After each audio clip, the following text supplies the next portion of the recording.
Fui al hospital para visitar a mi hijo, cuando de repente una enfermera se acercó corriendo, completamente alterada.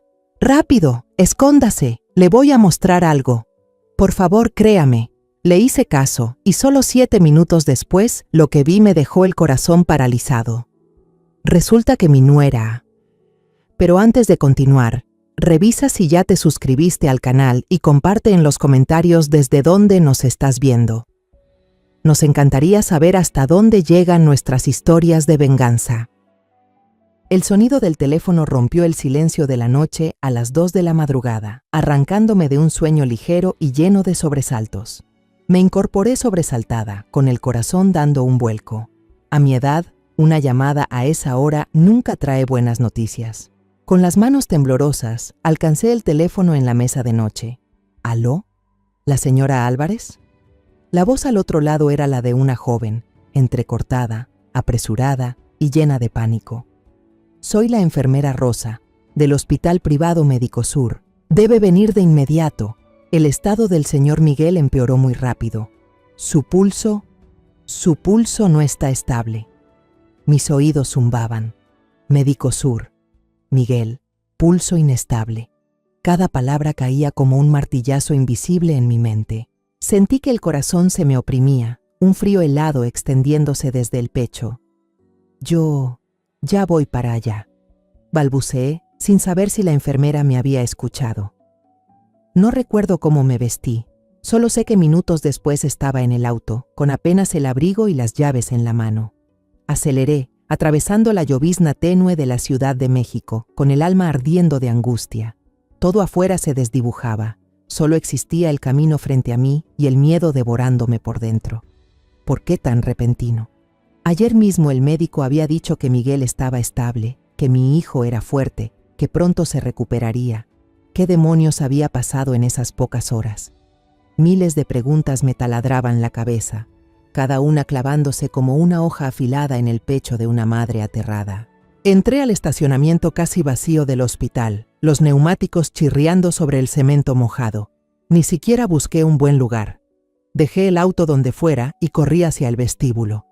El pasillo de cuidados intensivos, UCI, a esa hora tenía un aire helado, fúnebre. Era largo, vacío, con solo el eco de mis pasos resonando en el suelo brillante. El olor denso a desinfectante me apretaba el pecho. Allí estaba, la habitación de Miguel. La puerta entreabierta dejaba escapar un débil rayo de luz amarillenta. Mi hijo estaba adentro, luchando por su vida, y yo debía estar con él. Inspiré profundamente, tratando de calmar los latidos desbocados de mi corazón, y extendí la mano hacia la puerta. Pero justo cuando mis dedos iban a tocar la superficie fría, una mano se aferró con fuerza a mi codo, tirándome hacia una esquina detrás de un carro metálico de instrumental médico. Me giré, asustada, a punto de gritar, pero la persona se me adelantó. ¡Shh! Era una enfermera joven, el rostro pálido bajo la luz del pasillo, los ojos abiertos de par en par por el miedo. En su placa se leía Rosa Martínez. Su uniforme arrugado revelaba que también había pasado por un sobresalto. Llevó un dedo a los labios, pidiéndome silencio absoluto, y luego se acercó a mi oído, susurrando con una voz trémula que apenas podía sostener. «Rápido, escóndase.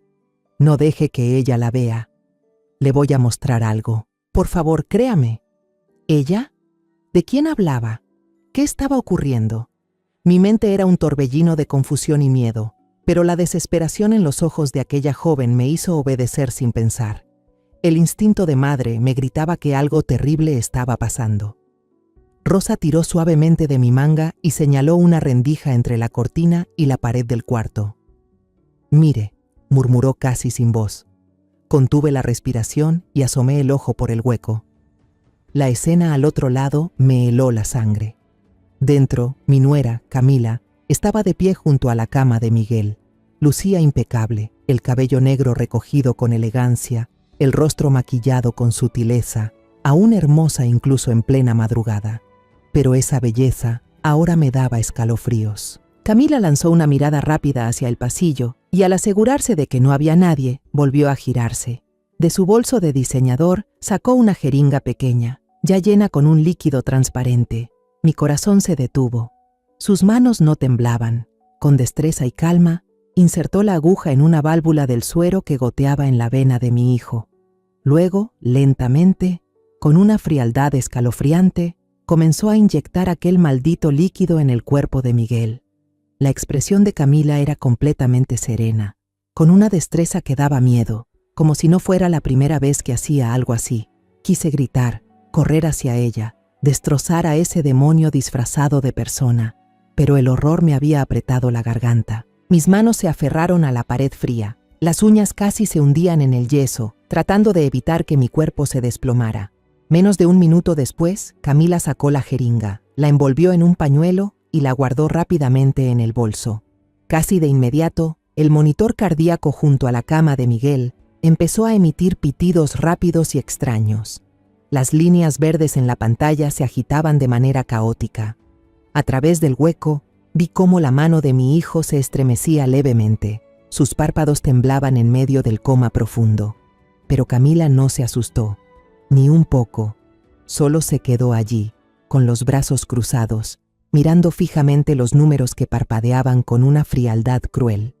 Incluso vi una ligera sonrisa dibujarse en sus labios hermosos. Una sonrisa de satisfacción. En ese momento, una enfermera pasó por el pasillo. De inmediato, Camila se transformó en otra persona. La frialdad desapareció y en su lugar surgió una expresión de pánico y dolor extremo. Corrió hacia la puerta y gritó: «¡Enfermera! ¡Por favor, venga! Mi esposo no está bien. Ayúdenlo, por favor». Me quedé paralizada detrás de la cortina. Un escalofrío recorrió mi espalda y congeló cada célula de mi cuerpo. Ahora lo entendía todo. El colapso repentino de Miguel no era producto de la enfermedad. No fue un accidente. Mi querido hijo estaba siendo asesinado, lenta y cruelmente, por la misma mujer con la que compartía su cama. Aquella escena horrible se grabó en mi mente. Permanecí inmóvil en la esquina oscura del pasillo, incluso cuando las enfermeras entraron corriendo a la habitación de Miguel, respondiendo al llamado dramático de Camila. Los sonidos de las máquinas, los pasos apresurados, las órdenes gritadas, todo era como una película muda proyectándose ante mis ojos. En ese instante, mi mundo se derrumbó. Las piezas dispersas del pasado, esos detalles que alguna vez consideré insignificantes o casuales, se unieron de golpe, formando una imagen completa y aterradora. Soy Elena Álvarez, una viuda. Mi esposo, un hombre brillante y bondadoso a quien amé con todo mi corazón, me dejó demasiado pronto, dejándome no solo el dolor, sino también un imperio. Durante años, trabajé en silencio detrás de las sombras, dirigiendo y expandiendo su legado hasta convertirlo en algo más sólido que nunca. Pero para el mundo exterior, e incluso para mi propio hijo, yo solo era una viuda viviendo del dinero de la pensión. Vivía en una mansión elegante pero discreta en Polanco. Conducía un coche viejo y vestía con sencillez. No lo hacía por tacañería, sino porque quería que Miguel, mi único hijo, aprendiera a valerse por sí mismo, sin la sombra del dinero ni del poder. Y no me defraudó. Le di la mejor educación posible, pero al graduarse, Miguel rechazó sin dudar los puestos que le ofrecían en las empresas asociadas a nuestra familia. «Quiero construir algo propio, mamá», me dijo, con una mirada llena de pasión. Con sus pocos ahorros y un pequeño préstamo que me devolvió con intereses, fundó una empresa de software. Era pequeña, pero representaba su esfuerzo, su orgullo. Verlo trabajar día y noche, ver cómo su empresa crecía poco a poco, me llenaba de orgullo hasta las lágrimas. Y entonces apareció Camila. Miguel la conoció durante un viaje de trabajo, en una excursión corta para despejarse. Camila era la guía turística. Con su aspecto frágil y hermoso, su manera encantadora de hablar y una historia de vida llena de tragedias, huérfana de padre y madre, una joven de provincia que llegó a la ciudad con las manos vacías. Ella logró ganarse rápidamente el corazón bondadoso de mi hijo. Miguel creyó haber encontrado a su destino, una mujer fuerte y digna de admiración. Cuando se casaron, les regalé un obsequio de bodas lujoso, un viaje por toda Europa con todos los gastos pagados. Aún recuerdo perfectamente la sonrisa de Camila al recibir el regalo. Una sonrisa un poco forzada, con un destello de decepción en los ojos que en ese momento no supe explicar. Ahora lo entiendo. Lo que ella quería no eran experiencias, sino dinero en efectivo, una casa a su nombre, cosas tangibles y convertibles. Las señales extrañas empezaron a aparecer después, pequeñas y sutiles como grietas finas. En las comidas familiares, Camila solía llevar hábilmente la conversación hacia los negocios de mi difunto esposo. El señor debió de ser muy talentoso, ¿verdad, suegra? Escuché que su rubro era muy competitivo, decía con una inocente admiración. Una vez, al pasar por la sala, se quedó mirando un jarrón antiguo que yo tenía exhibido. «Este jarrón es precioso, mamá. Debe valer mucho, ¿no?» Su voz era dulce como la miel, pero su pregunta estaba llena de cálculo. En otra ocasión, llegué temprano a casa y la encontré en mi despacho, hurgando en el cajón del escritorio. Cuando me vio, dio un salto, cerró el cajón apresurada y dijo que solo buscaba un libro para leer. Entonces aparté mis sospechas, diciéndome que estaba exagerando. Pero la imagen que más me persigue ocurrió una noche. Miguel hablaba con entusiasmo sobre un contrato importante que su empresa acababa de firmar, sobre los planes de expansión. Su rostro brillaba de felicidad y orgullo. Yo miré accidentalmente a Camila y me quedé helada. Su mirada hacia él era completamente vacía, fría, y en el fondo se notaba un destello de desprecio imposible de ocultar. Pero en cuanto notó que la observaba, cambió enseguida. Como una actriz experta, sonrió radiante, se aferró al brazo de Miguel y dijo: «Eres increíble, amor. Estoy tan orgullosa de ti». Un escalofrío me recorrió la espalda aquella vez, y ahora vuelve, más claro y cortante que nunca. Hace unos 6 meses, la salud de Miguel empezó a deteriorarse. Se quejaba constantemente de cansancio y mareos. Camila se mostraba como una esposa sumamente atenta. Cada mañana le preparaba con sus propias manos un batido de hierbas medicinales para fortalecer la salud. Miguel, ingenuo, no dejaba de elogiarla. «Camila me cuida mucho, mamá. Con ella me siento más fuerte. Le recomendé hacerse un chequeo general para estar seguros, pero Camila siempre lo evitaba. Mamá se preocupa demasiado. Él solo está estresado por el trabajo. Déjeme cuidarlo yo». Sus palabras sonaban tiernas, pero cerraban cualquier intento de intervención. Y llegó el día fatídico. Una semana antes de esta noche terrible, recibí una llamada de Camila. Su voz era un llanto desesperado, tan alterada que apenas podía hablar. «Mamá, Miguel se desmayó». Cuando llegué al departamento, la ambulancia ya se lo había llevado. Un vecino amable me contó que había escuchado un fuerte golpe y un grito, y corrió a ayudar. Encontró a Miguel inconsciente en el suelo y le dio los primeros auxilios mientras Camila llamaba al servicio de emergencia. Ahora que lo pienso, ¿por qué fue el vecino quien lo asistió primero? ¿Por qué ella no llamó enseguida a la ambulancia? En el hospital, los médicos informaron que Miguel sufría una insuficiencia cardíaca aguda sin causa aparente. Le hicieron todas las pruebas posibles y no hallaron señales previas de enfermedad cardíaca ni rastros de venenos comunes. Durante la semana que mi hijo permaneció en coma, Camila no se apartó de su lado. Lloraba, se veía devastada, demacrada, interpretando a la perfección el papel de la esposa abnegada y destrozada. Todos, desde las enfermeras hasta los amigos de Miguel, la elogiaban y se compadecían de ella. Yo, en cambio, me hundía en la culpa.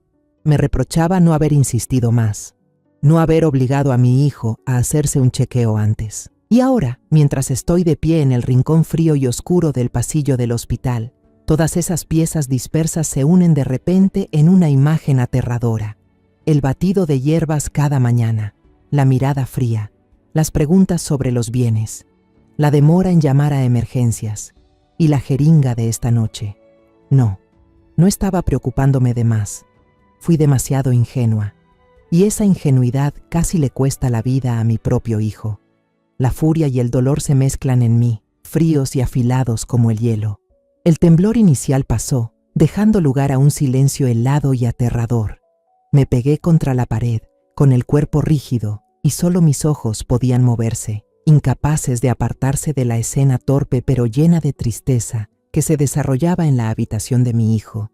Camila lloraba desconsoladamente junto a la jefa de enfermeras. Sus delicados dedos se aferraban al brazo de la mujer, su voz temblorosa, entrecortada por la angustia. Por favor, sálvenlo. No puedo vivir sin él. Qué absurdo. Si no lo hubiera visto con mis propios ojos, tal vez también habría caído en su actuación magistral.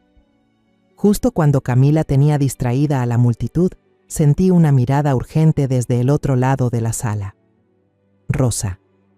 La joven enfermera estaba de pie en un rincón, haciéndome discretas señas con los ojos antes de retroceder hacia una zona oscura donde yo me ocultaba. Entendí de inmediato. Teníamos que irnos. Conteniendo la respiración, Rosa y yo nos movimos como sombras a lo largo de la pared, en dirección contraria a la habitación de Miguel, donde toda la atención estaba concentrada. Cada paso pesaba como plomo. Doblamos por un pasillo lateral oscuro reservado para el personal, donde el aire era aún más frío, impregnado de humedad y un silencio absoluto. Rosa me condujo a un pequeño cuarto de almacenamiento de suministros médicos. El olor a cloro, alcohol y sábanas limpias me golpeó la nariz. No encendió la luz principal, solo dejó que una débil luz amarilla del pasillo entrara por una ventanita. El seco clic de la cerradura resonó cuando cerró la puerta con llave, dejándonos atrapadas en aquel espacio estrecho. Solo entonces la tensión contenida estalló. A la luz tenue del fluorescente, pude ver claramente el pánico grabado en el rostro pálido de Rosa. Respiraba entrecortadamente, con las manos entrelazadas. «Señora Álvarez», comenzó, con voz quebrada. «Perdón por irrumpir así, pero no sabía qué más hacer». «No te preocupes, hija», la tranquilicé con la voz ronca por la emoción. «Hiciste lo correcto. Dime qué fue lo que viste». Rosa inhaló profundamente para calmarse. Todo empezó esta tarde. Al revisar las gráficas de control, noté un patrón muy extraño. Los signos vitales del señor Miguel, especialmente el ritmo cardíaco, siempre bajaban ligeramente y mostraban irregularidades unos 10 minutos después de cada visita privada de su esposa. Sentí un pinchazo en el pecho. Al principio, continuó, pensé que era una simple coincidencia, pero se repitió 3 veces durante mi turno. La última vez, antes de entregar el turno, la vi quedarse cerca del bote de desechos médicos. Miró a su alrededor y arrojó algo muy rápido. Parecía un pequeño frasco de vidrio. Esa acción tan furtiva me hizo sospechar. Rosa tragó saliva, los ojos muy abiertos.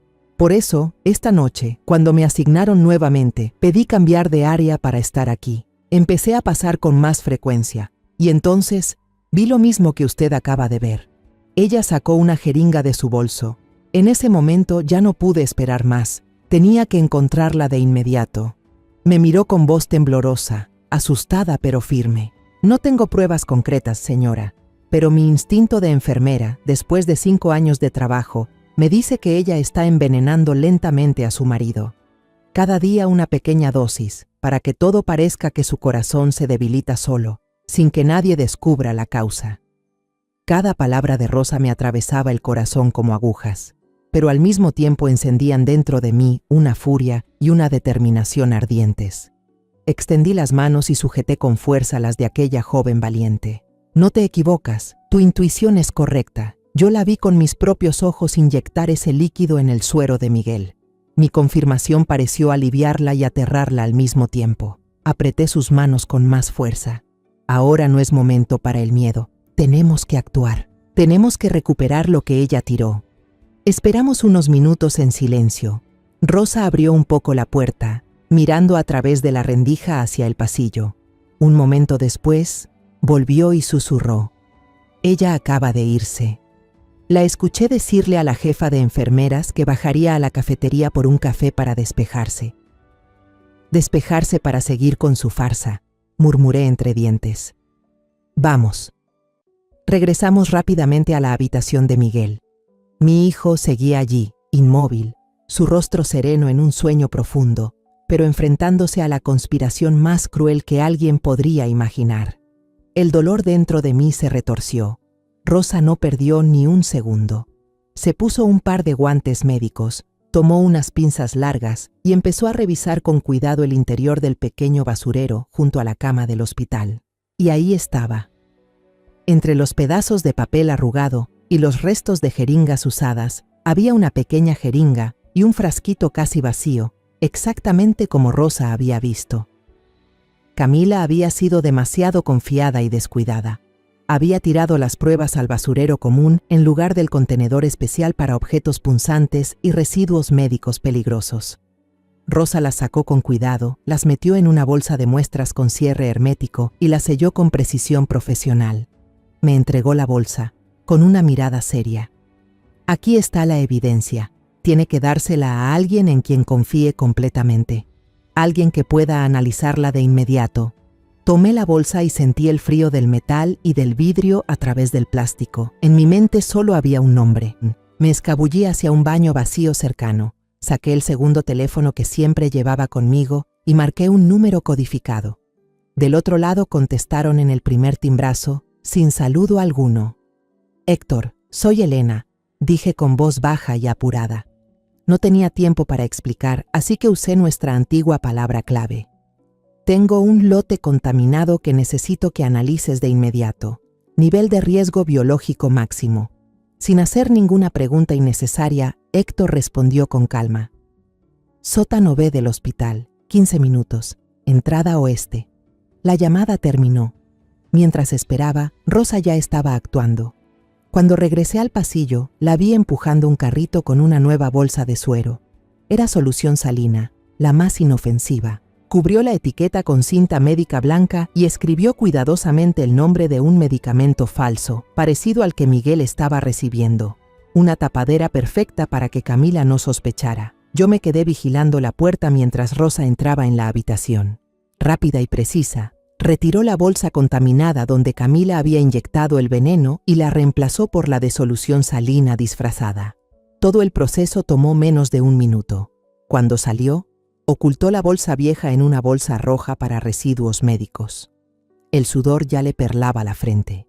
Bajé por las escaleras hacia el estacionamiento subterráneo oscuro y húmedo. El olor a gasolina y concreto mojado llenaba el aire.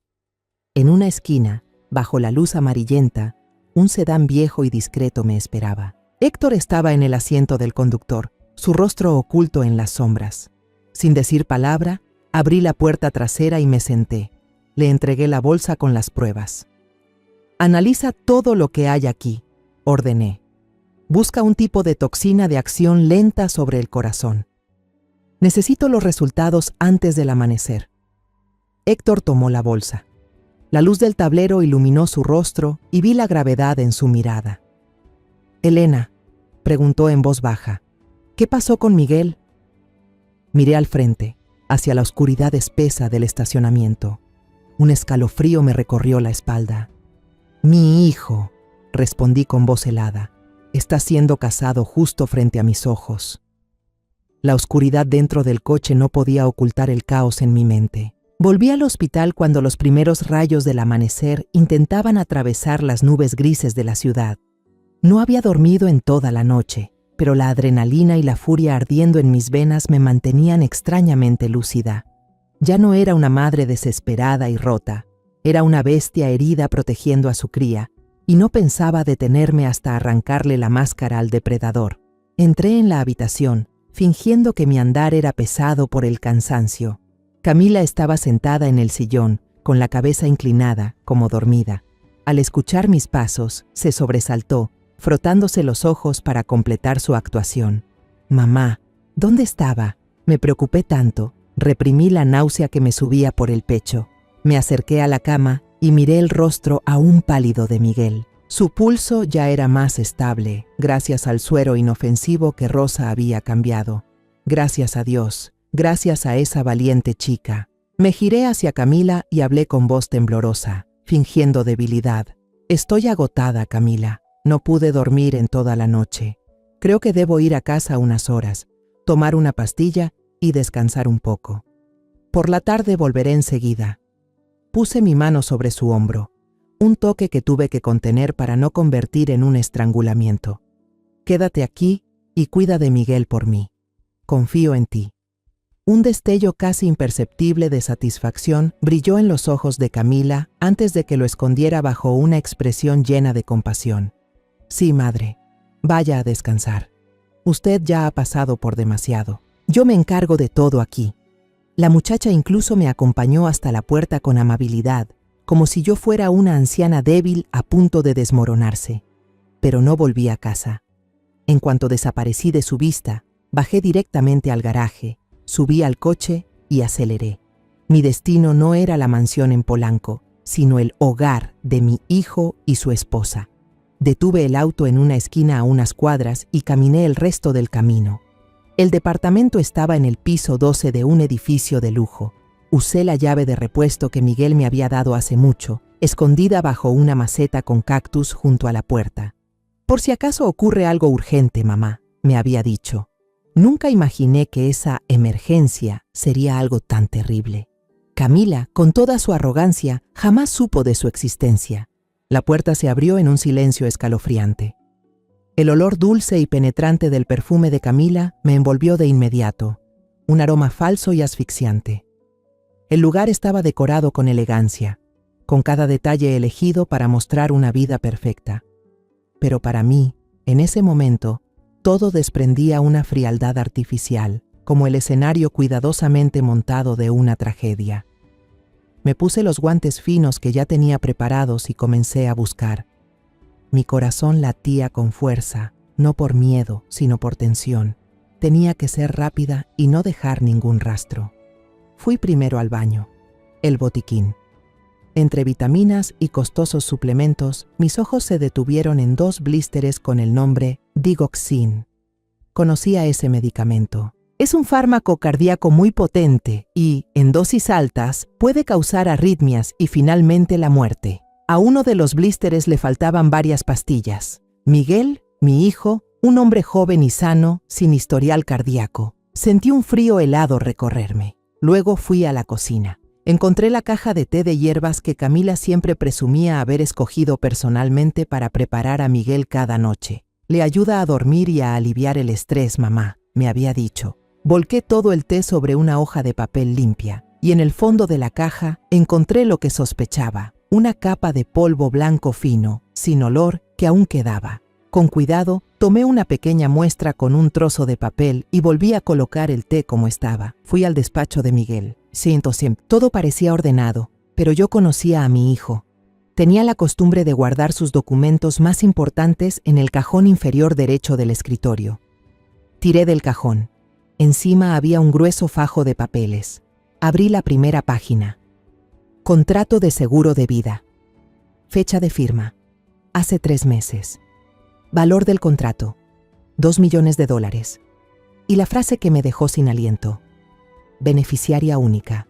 Camila Rojas. Debajo del contrato había un testamento, redactado en la misma época. No necesitaba leerlo entero para imaginar el contenido, pero me obligué a hacerlo, palabra por palabra. Miguel le dejaba a Camila ese departamento, el coche y el 70% de las acciones de la empresa de software que había construido con tanto esfuerzo. Me temblaron las manos al sacar el teléfono y fotografiar cada página, asegurándome de que las fechas y la firma de mi hijo se vieran con claridad. Finalmente, entré en el dormitorio. Todavía se percibía el perfume de Camila. Abrí su armario. Pura ropa de marca. Pasé la mano detrás de una pila de bufandas gruesas, donde rara vez se tocaba. Mi mano rozó algo duro y frío. Era un teléfono barato, de los antiguos, no el smartphone moderno que ella solía usar. Un teléfono de repuesto, un teléfono secreto. Lo encendí. La pantalla pedía una contraseña. Probé su fecha de nacimiento. No era. El día de su boda. Tampoco. Mi corazón se aceleró. Tenía que entrar. De pronto se me ocurrió algo. Probé con los 6 números del día en que Miguel la conoció por primera vez. Esa fecha que Camila siempre mencionaba con tono soñador, como si fuera un destino. La pantalla se desbloqueó. En la bandeja de mensajes había una sola conversación con un número guardado bajo el nombre Amor. Con las manos temblorosas, subí hasta los primeros mensajes y sentí cómo la sangre se me helaba en las venas. Amor, ¿cuándo morirá ese ratón? Ya no puedo esperar más. Camila. Ya casi, cariño. Hay que hacerlo despacio, un poco cada día. Los médicos pensarán que fue insuficiencia cardíaca natural. Su vieja y estúpida madre ni se dará cuenta. Amor, recuerda tener cuidado con la dosis. Que no muera demasiado rápido. Y el mensaje más reciente, enviado anoche, después de que mi hijo fuera trasladado a la unidad de cuidados intensivos. Camila. Ya está en la UCI. El plan está casi terminado. Amor, ¿estás listo para nuestra nueva vida en Europa? Un torbellino de rabia y repugnancia me recorrió. El demonio. No solo mató a su marido, sino que además se burló de mi dolor. Tomé una bocanada de aire profundo y me obligué a calmarme. Usé la función de reenvío. Envié toda la conversación a una dirección de correo secreta mía y luego borré cuidadosamente todo rastro del reenvío en ese teléfono. Coloqué el teléfono exactamente en su sitio. Acomodé la pila de mantas de lana a la perfección. Di una vuelta por el apartamento, revisé todo de nuevo, asegurándome de no dejar ninguna señal de que alguien hubiera entrado. Salí del apartamento y cerré la puerta con suavidad. La luz de la mañana me dio de lleno en los ojos, pero por dentro estaba helada. Motivo, medios, intención y también pruebas. Tenía todo lo que necesitaba. Era hora de tender la trampa. Al salir de ese apartamento frío, no regresé al hospital de inmediato. El shock y el dolor dieron paso a un único objetivo, afilado como una navaja: justicia para Miguel. Con las pruebas en la mano todavía calientes, sabía que no podía actuar sola. Necesitaba a Héctor. Conduje hasta el Coyoacán antiguo y me detuve frente a una churrería vieja y modesta, escondida en una callecita. El olor a canela y a chocolate caliente se desprendía, una fragancia de paz que contradecía completamente la tormenta que llevaba dentro. Allí era donde nos encontrábamos de vez en cuando, un lugar lo bastante corriente como para que nadie prestara atención a una viuda mayor y a un hombre con ojos siempre alerta. Héctor estaba esperando ya en una mesa en un rincón. Parecía cansado, quizá tras una noche entera en el laboratorio, pero sus ojos seguían nítidos y concentrados. Delante de él había una taza de chocolate caliente humeante. No dijo nada, solo asintió cuando me senté. Sin saludos formales, me empujó un sobre pequeño hacia adelante. «Resultados preliminares», dijo, con voz grave y mesurada, pero pude percibir una tensión oculta. El líquido en la jeringa y en el frasco es un compuesto extremadamente sofisticado. El componente principal es oleandrina, un glucósido cardíaco extraído de la adelfa. Su toxicidad es muy alta. Adelfa, una planta de flores hermosas que encierra la muerte. Apreté las manos con fuerza. Héctor continuó, pero el que lo preparó fue aún más sofisticado. Mezcló la oleandrina con un betabloqueante a dosis bajas. Esa combinación hace que la toxina actúe más despacio, provocando síntomas de insuficiencia cardíaca gradualmente a lo largo de varios días, incluso semanas. No dejará huellas claras en análisis de sangre habituales. Un preparador muy profesional. Él. Así que había alguien más. Mi corazón se hundió. No era solo el crimen de Camila, era una conspiración. Inspiré hondo para contener el temblor en la voz. Tienes razón. Mira esto. Puse mi teléfono sobre la mesa. Abrí la galería y se lo acerqué a Héctor. Permaneció en silencio mientras repasaba cada foto que había tomado en el apartamento de Miguel. La foto del contrato de seguro de vida por $2 millones. El testamento inusualmente extraño. Un primer plano del blister de digoxina del que faltaban varias pastillas. Cada imagen fue otro golpe de martillo en el ataúd de la verdad. Por último, abrí el correo que contenía todos los asquerosos mensajes que había copiado. Héctor entrecerró los ojos al leerlos. Sentí su mandíbula tensarse, las venas sobresalir bajo su piel curtida por el sol. Al terminar de leer, él alzó la mirada, y vi una mirada fría que rara vez le había visto. Motor, medio y intención, dijo Héctor, su voz fría como el hielo. Tenemos las tres. Ese desgraciado lo planificó todo. ¿Entonces ya podemos atraparlo?, pregunté con la voz acelerada. Héctor negó con la cabeza. Esta prueba es muy fuerte, Elena, muy fuerte. pero sigue siendo prueba indirecta. Un buen abogado puede alegar que la obligaron a firmar el seguro, que el testamento fue la voluntad de Miguel. Puede decir que esos mensajes no son más que palabras dichas en un arranque de enojo, que ella no lo hizo realmente. Para que esta serpiente no se esconda en ningún resquicio de la ley, tenemos que atraparla con las manos en la masa. Necesitamos cogerla infraganti. Esa idea me estremeció, pero también encendió un fuego de determinación. Tenía que lograrlo. Rápidamente trazamos un plan, paso a paso, claro y exacto. Volvería al hospital, seguiría interpretando el papel de la madre desconsolada, abatida y sin la menor sospecha. Le daría a Camila una sensación de seguridad absoluta. Rosa, mi valiente aliada, sería mis ojos y oídos adentro, informándome de cada gesto de Camila, especialmente de cualquier signo de impaciencia. Héctor dispondría un equipo de policías de civil discretos alrededor del hospital, listos para actuar en cuanto hubiera la señal. Nuestra señal sería una llamada perdida mía al número de él. Simple, rápida e imposible de rastrear. Regresé al hospital al mediodía, llevando una caja de sopa de pollo casera, un atrezzo perfecto para mi papel. Camila me recibió con una expresión de preocupación fingida. «Mamá, ¿ya descansaste? ¿Te sientes mejor? ¿Y Miguel no ha tenido cambios?», dijo, y en la última frase se le escapó un tono de decepción que no pudo ocultar. Durante toda esa tarde, me senté junto a la cama de Miguel, quedándome dormida de vez en cuando por el cansancio, pero mis ojos no perdían de vista a Camila, y lo vi. La muchacha miraba constantemente la bolsa de suero que Rosa había intercambiado. Tenía una mirada llena de confusión y sospecha. La vi varias veces comprobar la velocidad de goteo. Incluso en una ocasión, cuando creyó que yo dormía profundamente, se acercó a hurtadillas y sacudió la bolsa, como verificando si su medicina todavía hacía efecto. Al caer la tarde, mi teléfono vibró. Un mensaje desde el teléfono desechable que Rosa llevaba. Ella acaba de preguntar a la enfermera jefe por qué los signos de Miguel están extrañamente estables.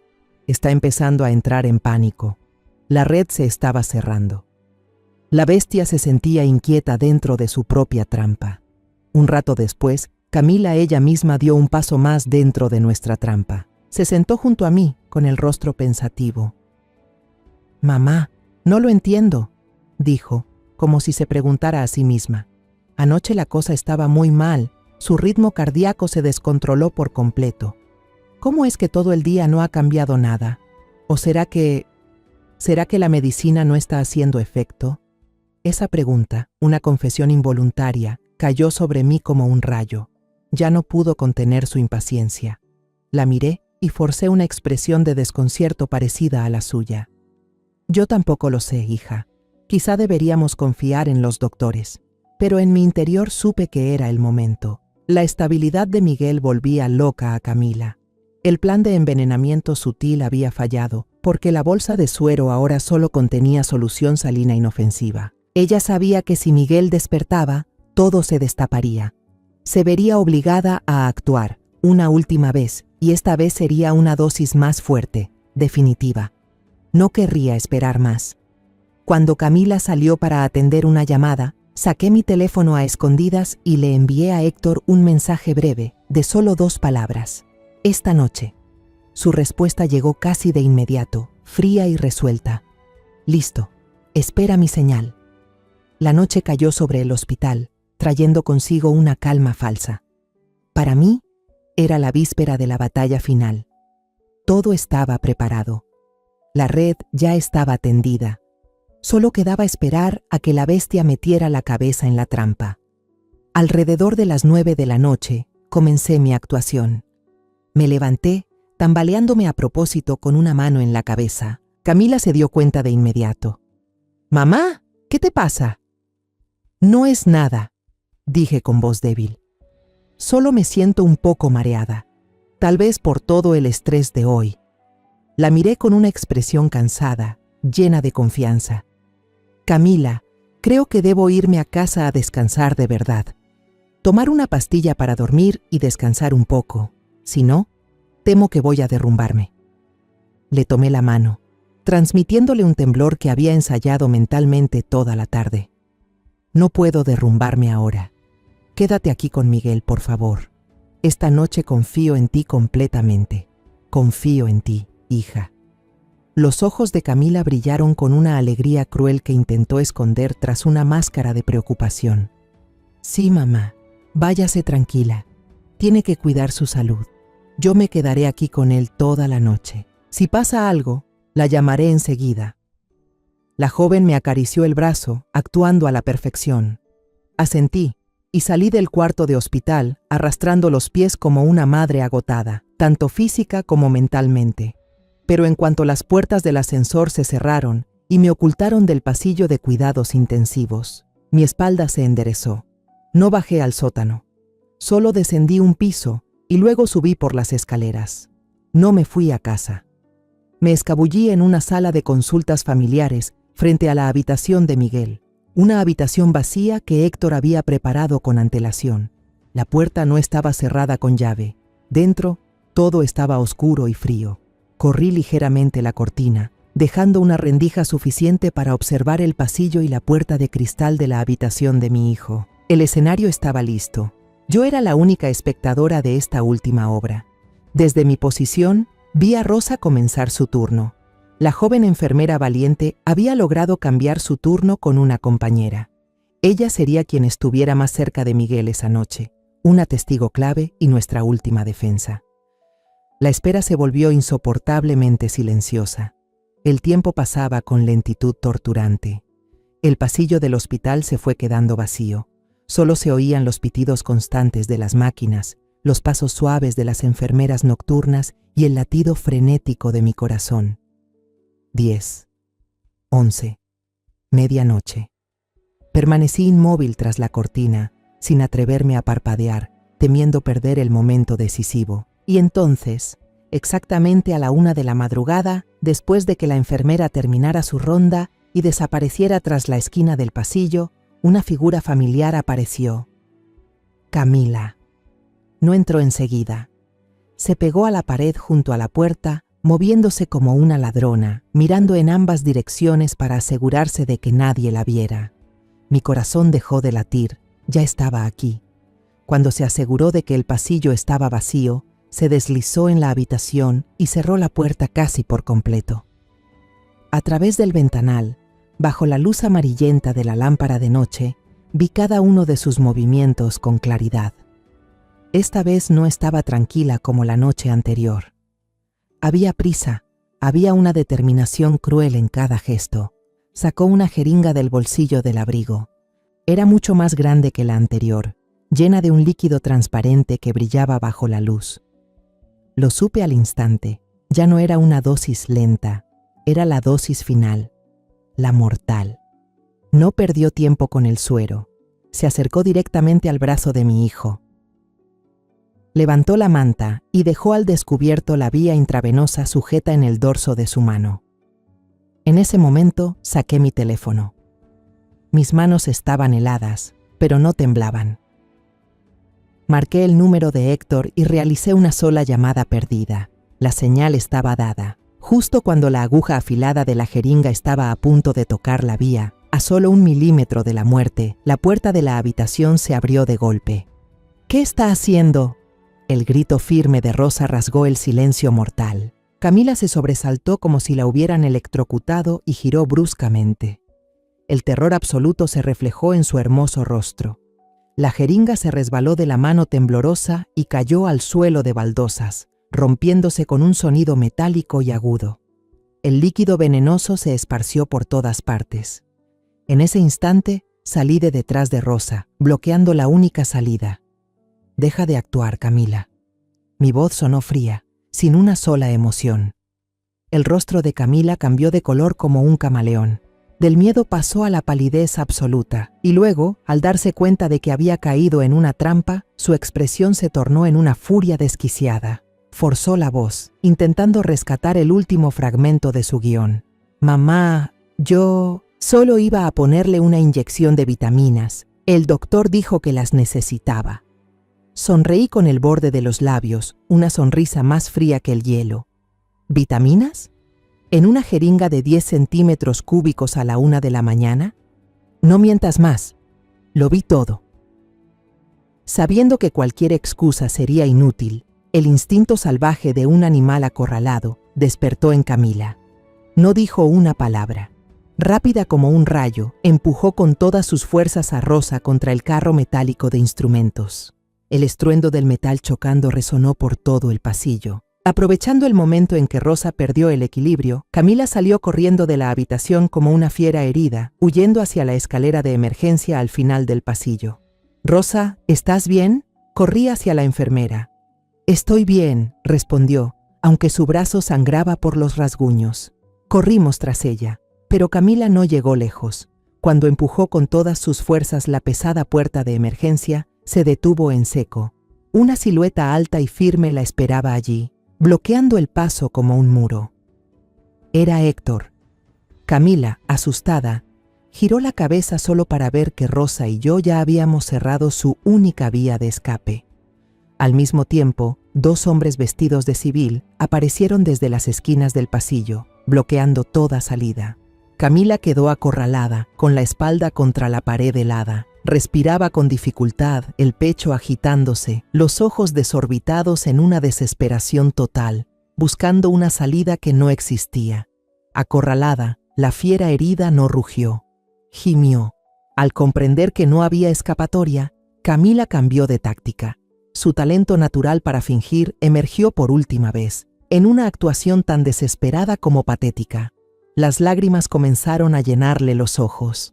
Deslizó lentamente su cuerpo por la pared fría, temblando con aparente fragilidad. Se cubrió el rostro, y un sollozo ahogado, doloroso, comenzó a llenar el pasillo silencioso. Luego levantó la cabeza, los ojos empapados brillando bajo las luces, y miró a los 2 policías de civil con una expresión de inocencia y sufrimiento casi perfecta. «No les crean a ellas», gritó entre llantos. «Esa mujer me odia desde el primer día que llegué a esta casa. Está celosa porque Miguel me ama más que a su propia madre. Esto es una trampa, todo es una trampa», señaló hacia mí y hacia Rosa, el dedo temblando dramáticamente. Ella y la enfermera se confabularon para destruirme. Me envidian porque soy feliz con mi esposo. Solo quería cuidarlo. ¿Por qué me hacen esto? Su voz era tan dolida, tan convincente, que habría ablandado cualquier corazón que no conociera la verdad. Noté que uno de los policías jóvenes dudó. Su mirada hacia mí se volvió insegura. Camila estaba interpretando magistralmente a la víctima, pero Héctor no se dejó engañar. Mantuvo la calma, con una serenidad aterradora. Le hizo una seña a uno de los agentes, que entró a la habitación. Con guantes puestos, usó pinzas para recoger cuidadosamente los fragmentos de la jeringa y un hisopo para tomar muestras del líquido derramado, sellándolo todo como evidencia. Tomé aire profundamente. Era momento de hablar. Di un paso al frente, quedando frente a Camila, sin temor a su teatro. Encendí mi teléfono. La luz azulada de la pantalla iluminó mi rostro helado. Mi voz resonó, clara, firme, cortante, dominando los sollozos de ella mientras leía en voz alta uno de los mensajes que había encontrado. «Amor, la vieja esa es una idiota. Todavía se culpa por no haber cuidado bien a su hijo. Jamás sospechará de su querida nuera. Solo unas dosis más y lo tendremos todo». Terminé de leer y levanté la vista, mirando directamente a los ojos de Camila, que estaban abiertos de par en par por la sorpresa. Le pregunté con voz cargada de sarcasmo: «¿Estas son las palabras de alguien que ha sido víctima, Camila?». Su rostro se endureció. Héctor continuó, con un tono tan frío como el acero: «También tenemos los resultados preliminares del análisis del suero que la enfermera Rosa recogió anoche. Contiene oleandrina, un potente veneno cardíaco extraído de la delfa». La miró fijamente, con una mirada tan afilada como un cuchillo. «Y apuesto a que el líquido de la jeringa que acabas de dejar caer es lo mismo. Una dosis suficiente para matar a un hombre adulto». Cada palabra, cada prueba, eran como muros de acero que se cerraban poco a poco, destrozando cualquier intento de Camila por fingir inocencia. El aire se volvió denso. Y en ese instante, justo en el punto más tenso, Un sonido débil pero más poderoso que 1000 palabras resonó desde la habitación. «Mamá». Un gemido suave, ronco, pero lo bastante fuerte como para que todos en el pasillo lo oyeran. Era la voz de Miguel. Sentí como si alguien me apretara el corazón con fuerza. Las lágrimas que había contenido durante tanto tiempo brotaron de golpe, pero esta vez no eran de dolor ni de rabia. Eran lágrimas de alivio, de una felicidad que me desbordaba. Mi hijo estaba despertando, pero para Camila, aquel sonido fue como un golpe mortal que destrozó su plan perfecto. Había fracasado, totalmente. El hermoso rostro de la muchacha se deformó. La falsedad desapareció en un segundo, dejando solo una expresión de furia y odio absolutos. ¡Ah! Camila se levantó de golpe. Su risa resonó aguda, loca y espeluznante. ¡Sí! ¡Fui yo! ¿Y qué? Ya no lloraba, ya no fingía. El verdadero demonio dentro de ella había salido a la luz. Señaló mi cara con el dedo. «Todo es por tu culpa. Es tu culpa, vieja tacaña. Si nos hubieras dado dinero para gastar, si no te hubieras aferrado a tu maldita fortuna, yo no habría tenido que hacer esto». Giró hacia la habitación, de donde había salido la voz de mi hijo, y gritó como una fiera descontrolada. «Estoy harta de esta vida. Harta de fingir ser la esposa perfecta todos los días, harta de tu hijo débil y patético. Nunca lo amé, ni por un segundo». Cada palabra era un veneno que destapaba la verdad más sucia y cruel. Solo amaba su dinero, o más bien, el dinero que creía que su familia tenía. Fue tan estúpido al creer cada palabra mía y tú también. Los dos son unos idiotas. Todos quedaron paralizados. Rosa se tapó la boca con la mano, los ojos abiertos de incredulidad. Los dos policías ya no tenían ninguna duda. En sus miradas solo quedaba asco. Héctor no dijo nada más. Simplemente hizo una seña. Los agentes se acercaron de inmediato. El sonido metálico y frío de las esposas resonó en el pasillo silencioso.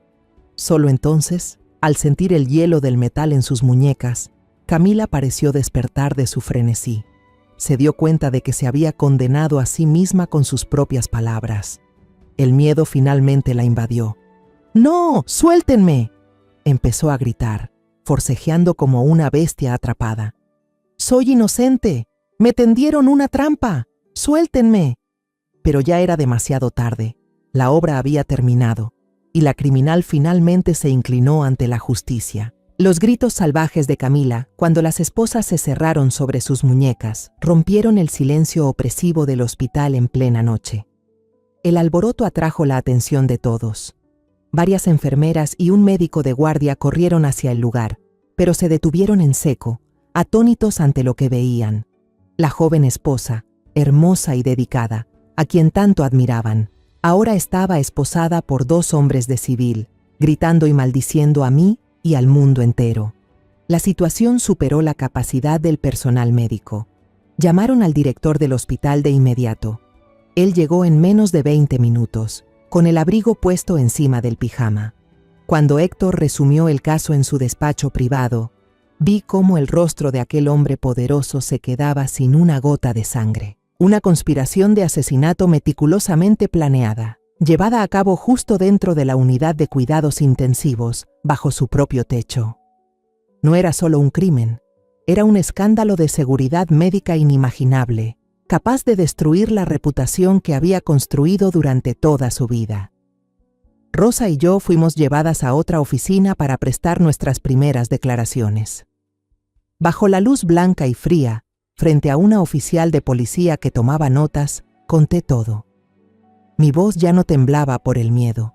Sonaba clara, precisa, extrañamente serena.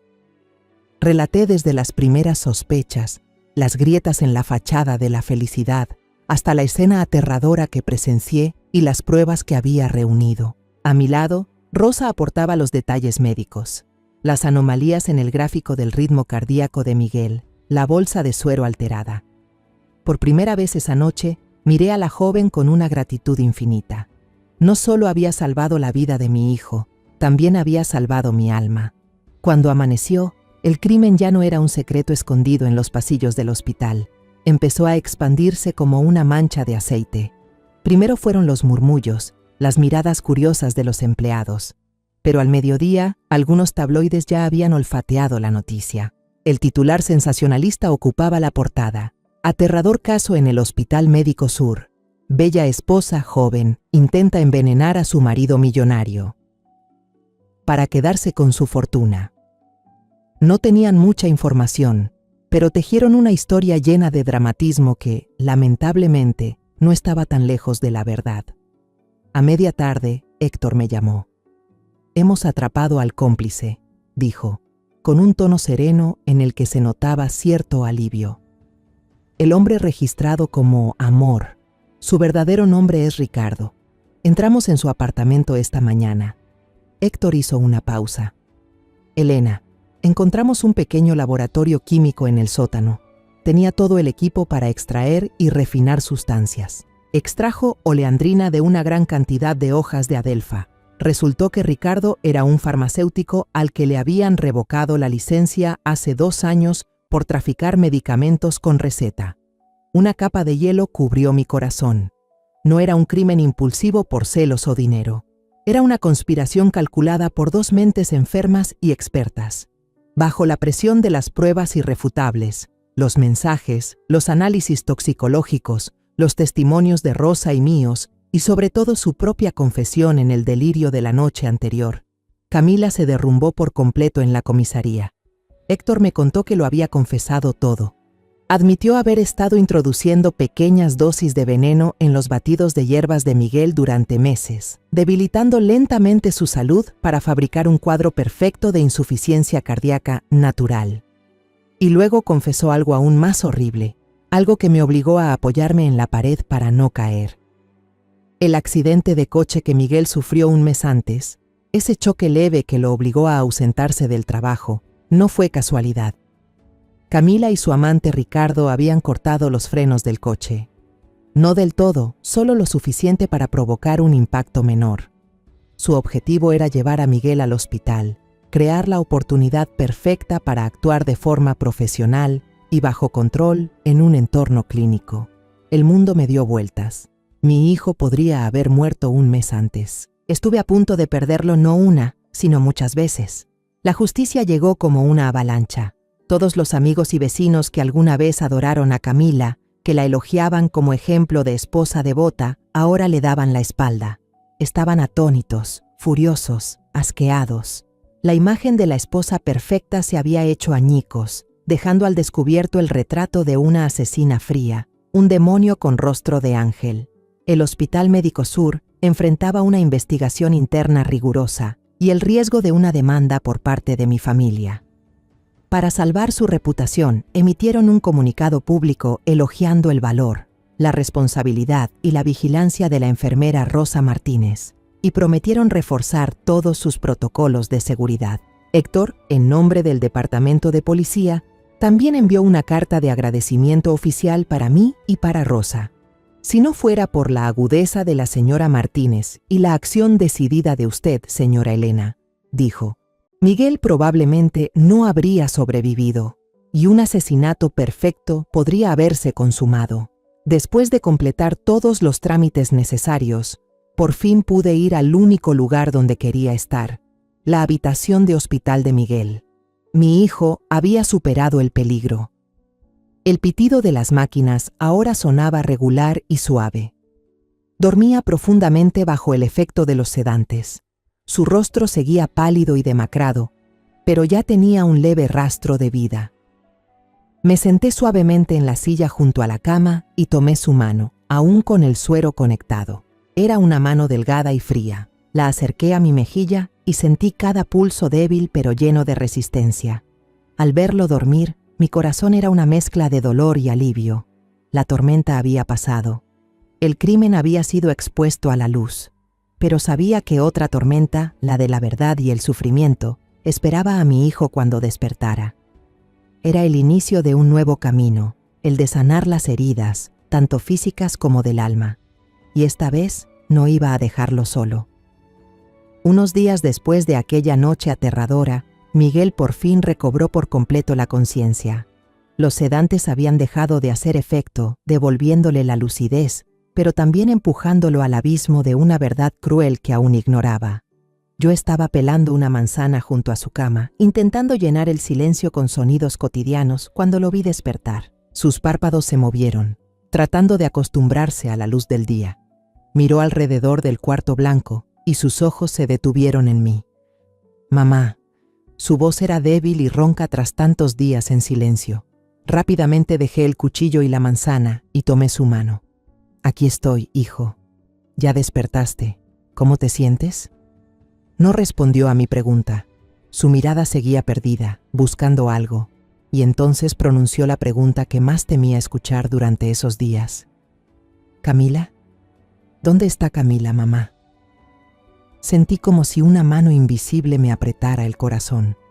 Dolía. Sabía que este momento llegaría, pero no había forma de estar preparada. Siguiendo el consejo del médico, había pedido que una psicóloga del hospital me acompañara. Ella estaba sentada en silencio en un rincón de la habitación y ahora su presencia era indispensable. Respiré hondo, intentando mantener la calma en mi voz. «Miguel, escúchame, hijo». Le tomé la mano con suavidad y con las palabras más cuidadosas que pude, comencé a contarle la historia. No fui directo al crimen de Camila. Eso sería demasiado cruel. Empecé hablando de la bondad y el valor de una enfermera llamada Rosa, de sus sospechas al notar los cambios extraños en su salud y de lo que yo misma había presenciado aquella noche fatídica. Al principio, Miguel me miró confundido. Movió la cabeza con fuerza, tratando de apartar mi mano. «No». «¿Qué estás diciendo, mamá? Estás equivocada. Debe haber un malentendido. Camila me ama. Ella nunca haría algo así». Intentó incorporarse, como si quisiera salir corriendo a buscarla para demostrar que yo estaba equivocada. La psicóloga se acercó despacio y puso una mano sobre su hombro. «Señor Miguel, por favor, cálmese. Escuche primero a su madre». En ese momento supe que ya no habría palabras capaces de romper la fe ciega que tenía en ella. Solo la verdad desnuda podría hacerlo. Le pasé la tableta que había preparado. «Perdóname, hijo, pero tienes que ver esto». En la pantalla ya estaban abiertas las imágenes. La primera era una póliza de seguro de vida por $2 millones. Luego, el testamento donde se le otorgaba a Camila el 70% de la empresa. Y por último, los mensajes fríos entre Amor y la mujer que él tanto amaba. Miguel tomó la tableta. Sus ojos quedaron fijos en la pantalla. Pude ver claramente cómo su rostro cambiaba de color. De la incredulidad pasé al shock absoluto y luego a un vacío doloroso, insoportable. Sus ojos, que antes siempre brillaban con fe y amor, ahora estaban muertos.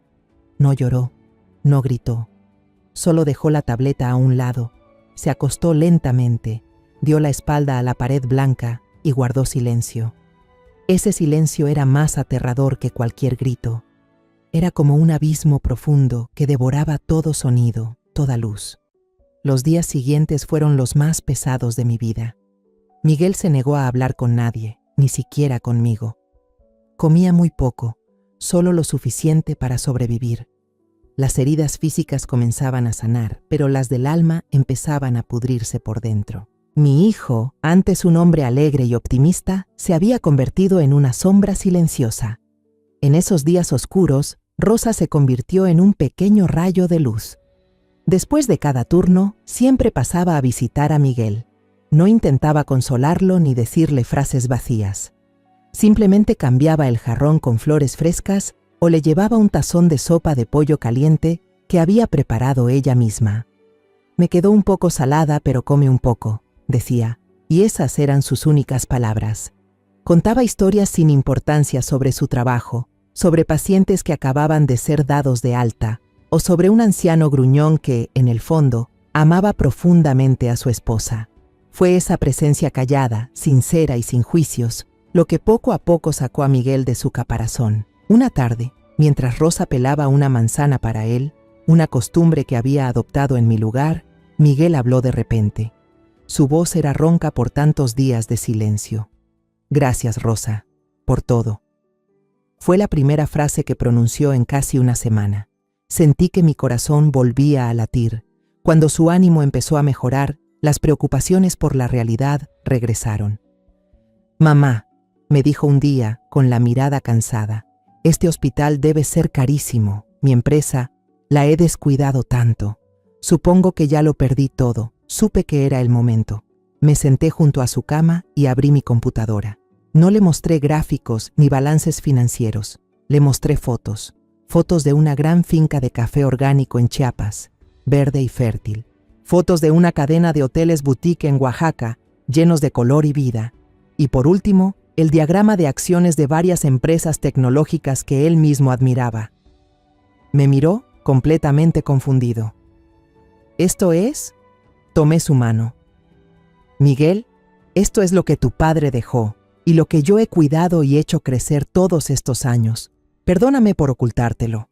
Solo quería que maduraras sin dejarte deslumbrar por el dinero, que te sintieras orgulloso de lo que construyeras por ti mismo». Lo miré directamente a los ojos. «No has perdido nada, hijo. Apenas estás comenzando». Miguel me miró atónito, sin poder decir palabra. Y entonces, por primera vez desde que descubrió la verdad, rompió en llanto. Lágrimas calientes rodaban por su rostro demacrado. No lloraba por las propiedades, lo sabía. Lloraba porque al fin comprendía el amor y el sacrificio silencioso que yo había hecho por él. Nos abrazamos y nuestras lágrimas se mezclaron, borrando los malentendidos y la distancia. Días después, Héctor vino a visitarnos. Traía las últimas noticias. Camila y su amante Ricardo enfrentarían la pena máxima por intento de homicidio premeditado. También traía una carpeta, los papeles del divorcio que mi abogado ya había preparado. Se los entregué a Miguel. Tomó el bolígrafo, sin dudar, y firmó. Su firma ya no temblaba, era firme y decidida. No era un acto de odio, sino de liberación. El día que Miguel salió del hospital, el sol brillaba con una fuerza extraña.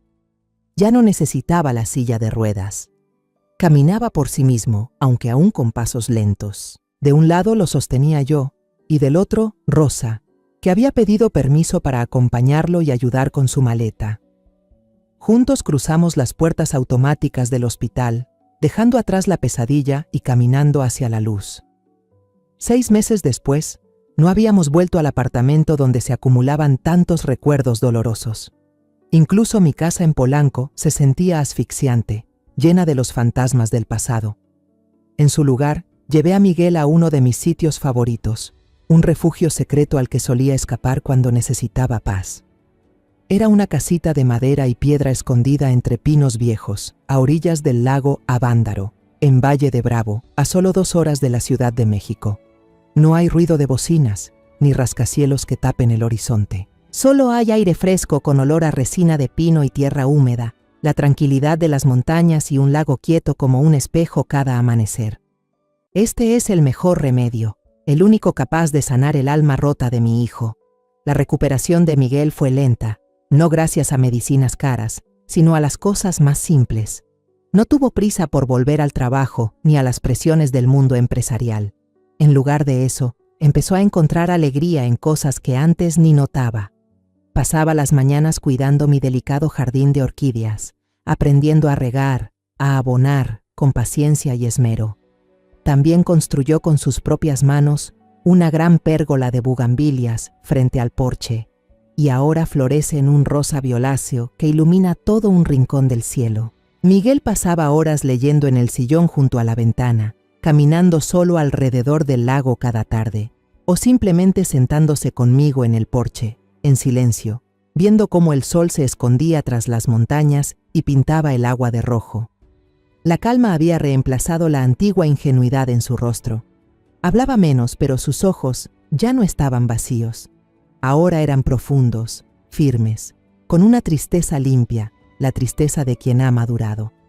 Había pasado por el infierno y regresado, con cicatrices, pero sin rendirse. Una noche de otoño, con el aire fresco, los dos nos sentamos frente a la chimenea, mirando las llamas danzar. El crujir de la leña era el único sonido que rompía el silencio. De pronto Miguel habló, su voz grave y cálida. «Mamá, he pensado mucho todo este tiempo». Me giré hacia él, esperando. «No volveré a la empresa», dijo, con la mirada fija en el fuego. «Ya no es mía. Quiero empezar algo nuevo, algo que realmente sea mío. Un pequeño proyecto de tecnología verde que pueda ayudar a las granjas como la de nuestra familia en Chiapas». Sonreí, con orgullo y felicidad.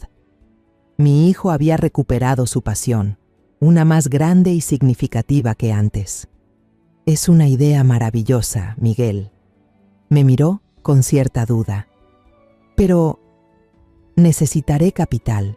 Esta vez no puedo hacerlo solo». Puse mi mano sobre la suya, sintiendo su calidez firme. Lo miré a los ojos.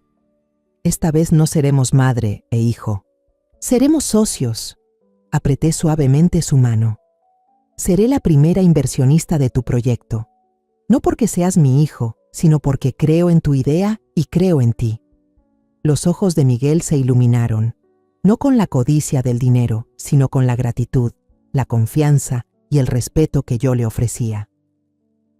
Por primera vez en muchos meses, vi una sonrisa verdadera en su rostro, ligera y llena de esperanza. Nuestra historia terminó una mañana como esa. Me desperté cuando aún había neblina y vi que Miguel ya estaba en el porche, con una taza de café caliente entre las manos. El aroma del café llenaba el aire fresco del amanecer. Había preparado una taza para mí, colocada cuidadosamente sobre la mesita de madera. Me senté a su lado.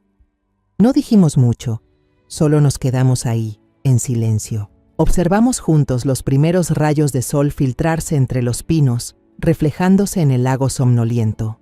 Después de tantas tormentas, después de la traición más cruel y del dolor más profundo, encontramos la paz. No una paz de olvido, sino de aceptación y de seguir adelante. Miguel me miró con una sonrisa suave y cálida como la luz del amanecer. «Gracias, mamá». Solo 2 palabras, pero lo decían todo. Gracias por salvarme. Gracias por creer en mí.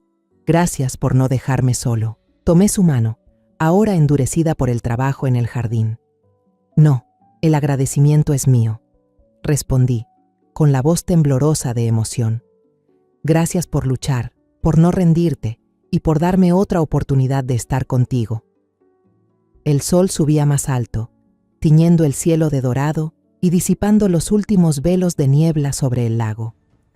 Un nuevo día realmente había comenzado, un nuevo capítulo en la vida de los dos, escrito con verdad, amor y esperanza. Y entendí que esa era la verdadera riqueza, el tesoro eterno que ningún mal podía arrebatar. La historia que acabas de escuchar ha cambiado nombres y lugares para proteger la identidad de los involucrados. No contamos esto para juzgar, sino con la esperanza de que alguien escuche y se detenga a reflexionar. ¿Cuántas madres sufren en silencio dentro de su propio hogar? De verdad me pregunto, si tú estuvieras en mi lugar, ¿qué harías? ¿Elegirías callar para mantener la paz o tendrías el valor de enfrentarlo todo para recuperar tu voz? Quiero saber tu opinión, porque cada historia puede ser una vela que ilumine el camino de alguien más. Dios siempre bendice, y estoy segura de que el valor nos llevará a días mejores. Ahora, en la pantalla final, dejaré 2 de las historias más queridas del canal. Creo que te sorprenderán. Gracias por acompañarme hasta este momento.